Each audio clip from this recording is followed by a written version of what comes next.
the story behind the song Sweet By and By. During the Civil War, Sanford Bennett served as a second lieutenant in the 40th Wisconsin Volunteers. After the war, he returned to Elkhorn, Wisconsin, and became the proprietor of the local drugstore where he was studying medicine. While he practiced medicine for the next 22 years, he wrote a considerable amount of poems and verses. Sweet By and By is the only hymn that is still in use today. Bennett and the musician Joseph Webster were good friends. Often Webster came to the drugstore to have lengthy conversations with Bennett. Bennett would usually be able to determine at the beginning of their conversations if Webster was in one of his often depressed moods. One day, Bennett came to Webster. "Webster, what's the matter now?" "It's no matter," he replied. "It will be right by and by." The idea came to Bennett like a flash of sunlight. Won't that be a good hymn? Within the next 30 minutes, Bennett had jotted down the words to the song. He handed Webster the words and said, "Here's our prescription, Joe. I hope it works." Then Webster took out his violin that he often carried with him and wrote the melody. This song is one of the many gospel choruses composed in the United States during the mid-19th century.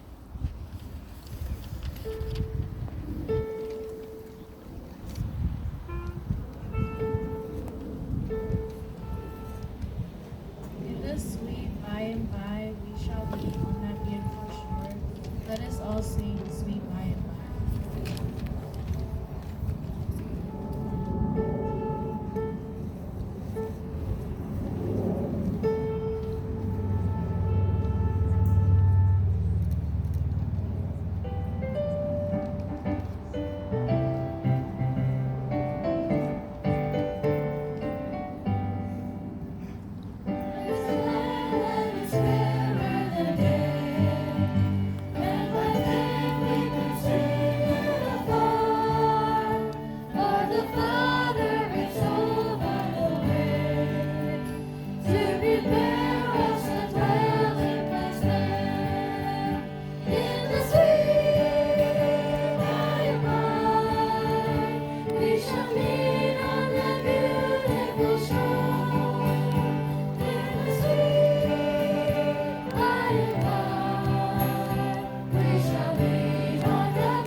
Sabbath Church.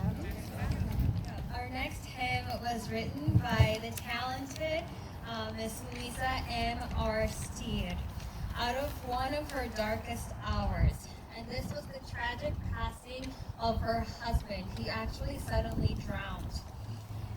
Miss Louisa Steed was born in 1850 in Dover, England. She felt the call for mission work when she was quite young, and in 1871 she moved to the United States, where 4 years later she married her husband, Mr. Steed. On a sunny day while the family was out on a picnic in Long Island Beach in New York. There, they noticed that there was a boy in the water that was crying for help. And so in the distance, the boy was yelling, and Mr. Steed, being kind, charged to the water to try and rescue him.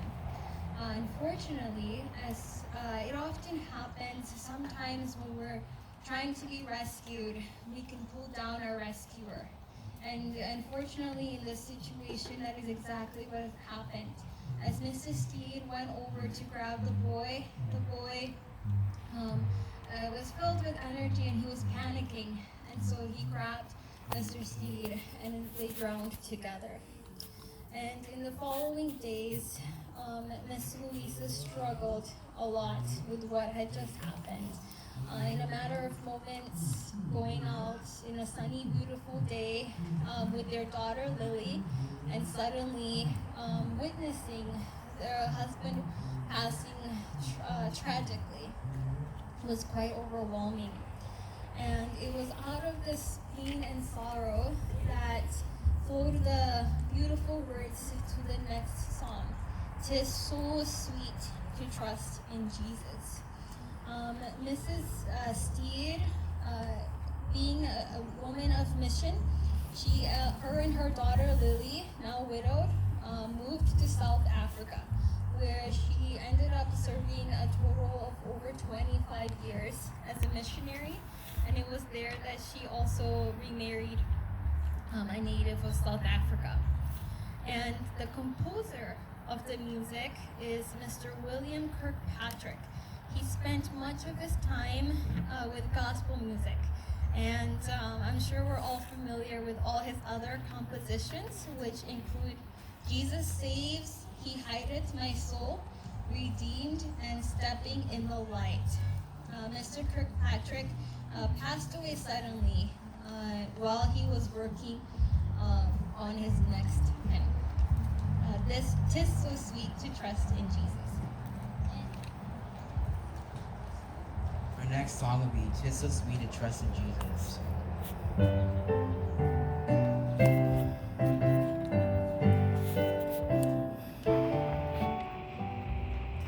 Tis so sweet to trust in Jesus, just to take Him at His word, just to rest upon His promise, just to know thus saith the Lord. Jesus, Jesus, how I trust Him, how I prove Him more and more. Jesus, Jesus, precious Jesus, oh, for grace to trust Him more.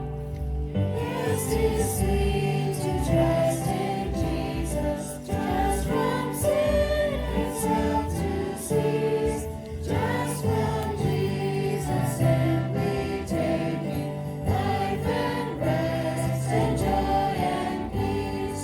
Jesus, Jesus, how I trust Him, how I prove Him o'er and o'er. Jesus, Jesus, precious Jesus, oh, for grace to trust Him more.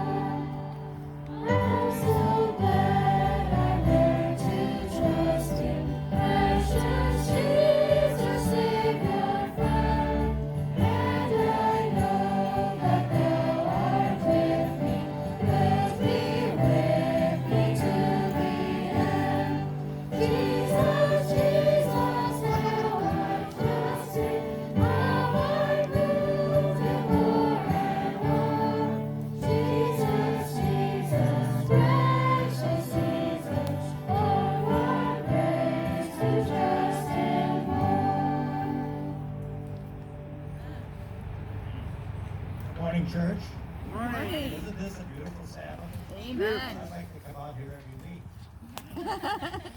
I'm going to tell you how the song "In the Garden" came to me. And you know, this morning it's almost like we are in a garden, isn't it? We really have a garden over here. If you have time, step down and see it. When I first came this year, I couldn't believe what they accomplished over there. The tomatoes look wonderful. It was in 1912 that a music publisher by the name of Dr. Adam Geigel asked a gentleman by the name of Austin Miles to write a hymn that would be sympathetic in tone, breathing tenderness in every note and every line, and one that would bring hope to the lonely people. One day in March of 1912, he says, I was seated in a dark room where I kept my photography equipment and my organ. I drew my Bible toward me. I opened it to the favorite chapter, John 20. Whether by chance or by inspiration, let each reader decide, the meeting of Jesus and Mary had lost none of its power and charm. As I read it that day, I seemed to be part of that scene. I became a silent witness to the dramatic moment in Mary's life when she knelt before her Lord and cried, Rabboni. My hands were resting on the Bible when I stared at the sight of a blue wall. As the light faded, I seemed to be standing at the entrance of a garden, looking down a gentle winding path shaded by olive branches. A woman in white, her head bowed, hand clasped on her throat as to choke back the sobs, walked slowly into the shadows. It was Mary. As she came to the tomb upon which she placed her head, she bent over to look in and hurried away. John, in flowing robes, appeared, looking at the tomb. Then came Peter, who entered the tomb, followed slowly by John. As they departed, Mary reappeared. Leaning her head upon her arm of the tomb, she wept. Turning herself, she saw Jesus coming. I knew it was she. She knelt before him with arms outstretched and looking into his face, cried Rabboni again. I awakened in full light, grabbed the Bible, and my muscles and nerves were tingling and vibrating. Under the inspiration of this vision, I wrote so quickly as the words could be formed to the poem, exactly as it had appeared. The same evening, I wrote the music. And next to the old rugged cross in the garden is one of the favorite songs in America today.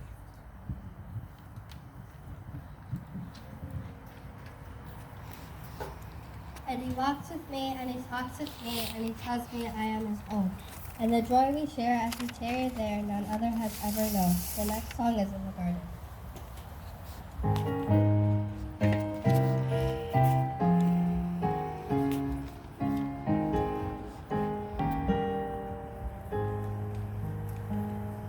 I come to the garden alone, while the dew is still on the roses, and the voice I hear falling on my ear, the silence.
Good afternoon, church.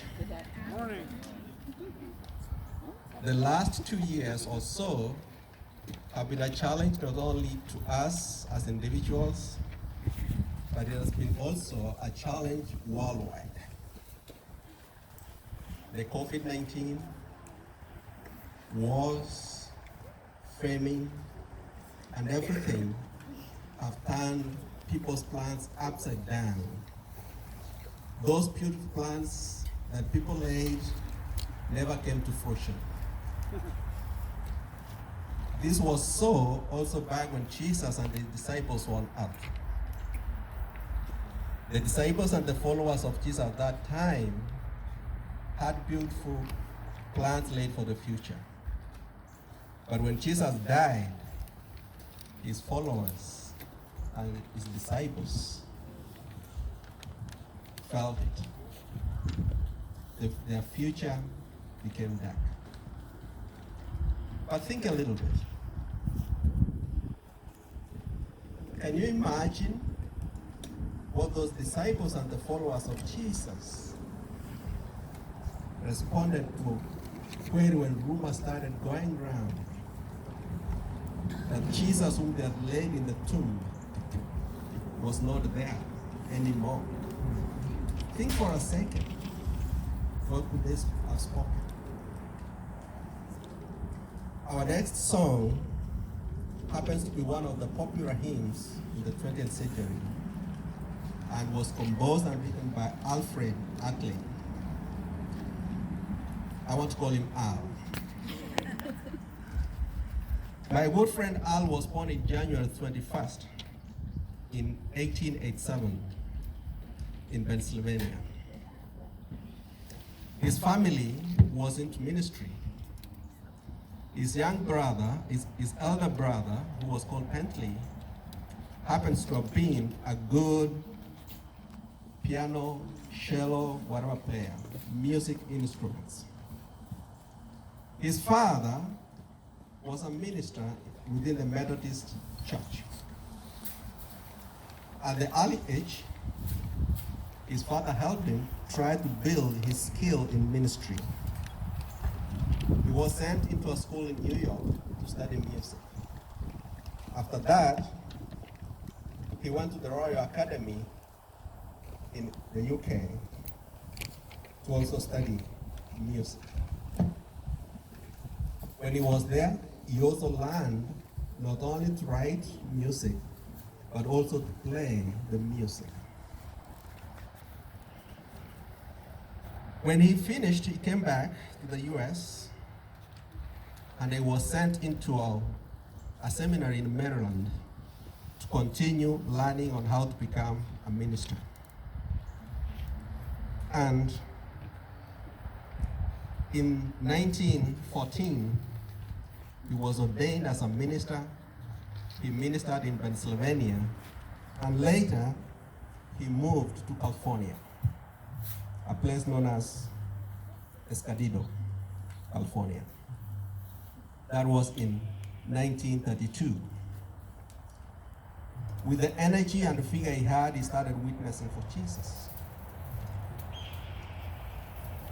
One day, when he was conducting his evangelistic ministry, a young man came up and said, why should I worship a dead Jew? That was a tough question for our friend Al, even as a trained minister.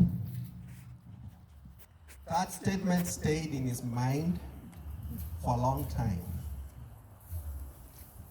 Come Easter, that time when he was preparing the message, he woke up early in the morning, turned his radio on, and there was this minister from New York, and I want to quote what he said.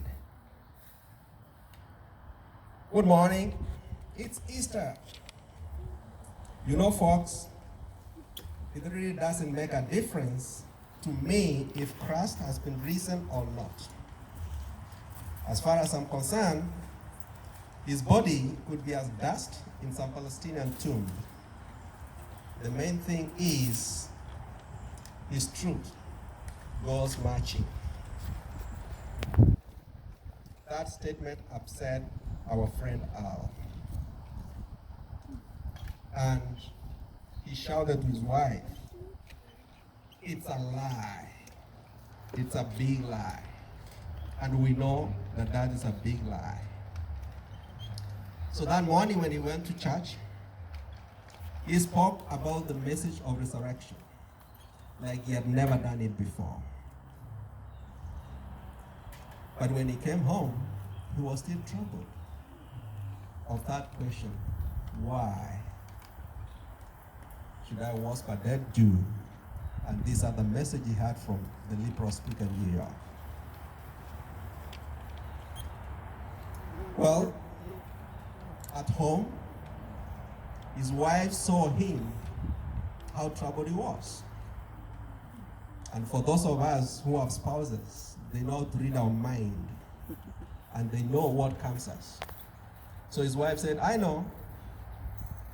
Sit down, write what is troubling you. Put it in paper." And our friend Al retreated into the study room and he started writing. But before he did that, he read the resurrection story again from the book of Mark 16:16. And the words, "He lives," brought joy into his heart.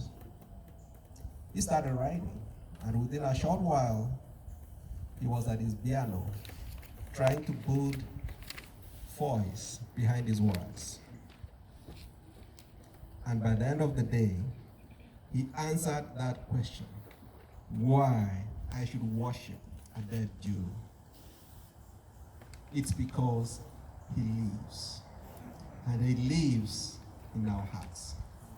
Our friend Al is credited to have composed more than 1,500 hymns.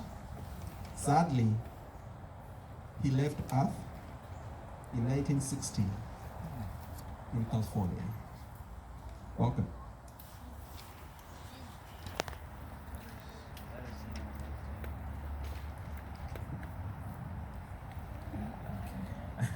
All right, let's sing our next hymn, "He Lives."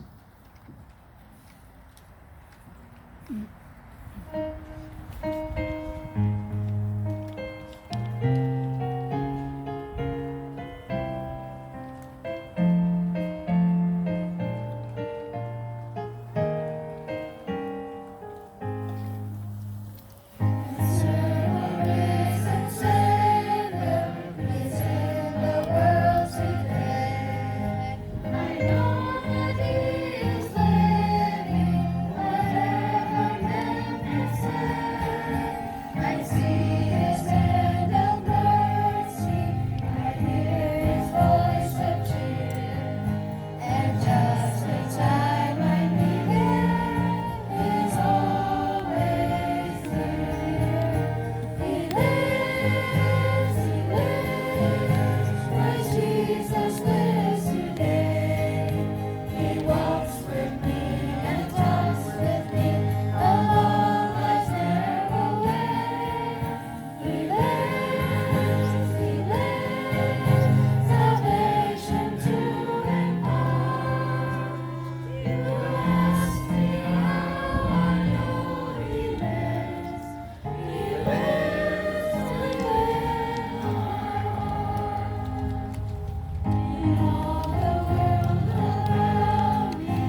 Happy Sabbath, church. Horatio Spafford was born in 1828 in New York, in North Troy, New York. He and his wife Anna had 4 girls and 1 son. At the age of 4, the son died with scarlet fever. Now Horatio was a successful attorney, heavily invested in real estate. During the Great Chicago Fire of 1871, much of his real estate was destroyed, and he lost his fortune. During this very sad time, Horatio immersed himself in the work of trying to rebuild Chicago and help the 100,000 people that were left homeless. In November 1873, he decided to take his wife and 4 daughters to Europe for a long-awaited vacation and an opportunity to help his friends in a campaign they were preaching in England.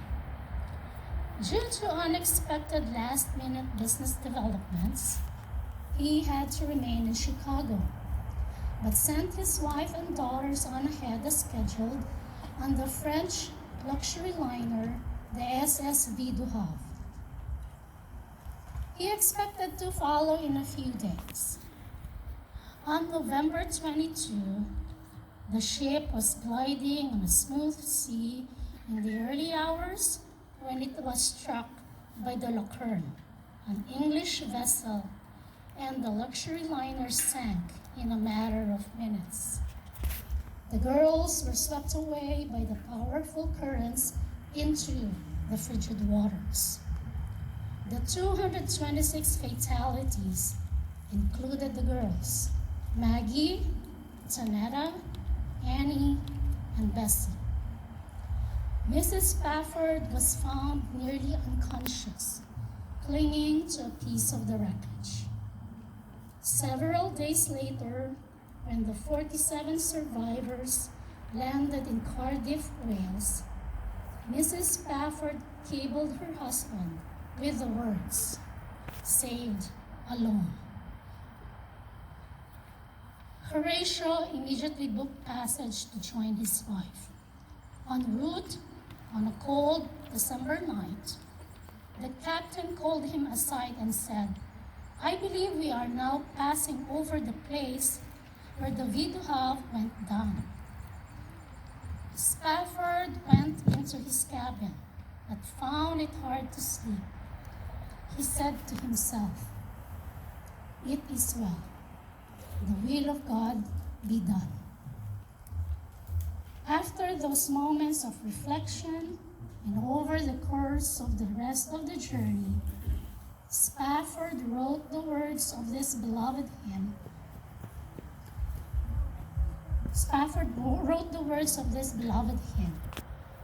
Horatio Spafford died in 1888. Philip P. Bliss was so impressed with the experience and expression in Spafford's words that he wrote the music for the hymn, first published in 1876. In all 3 of these tragedies of this story, the circumstance of life confronts the child of God. And in all 3, God's grace enables his child to trust the heart of the Father. Life will confront us too. The songs we sing in the darkest of midnight will be the very songs that show the world the unwavering faithfulness of our Father who loves us so much. The darker it gets, the more we should sing. May God teach us that whatever our lot, we can still say, "It is well." Let's sing "It Is Well" with my soul. Our next song is "It Is Well with My Soul."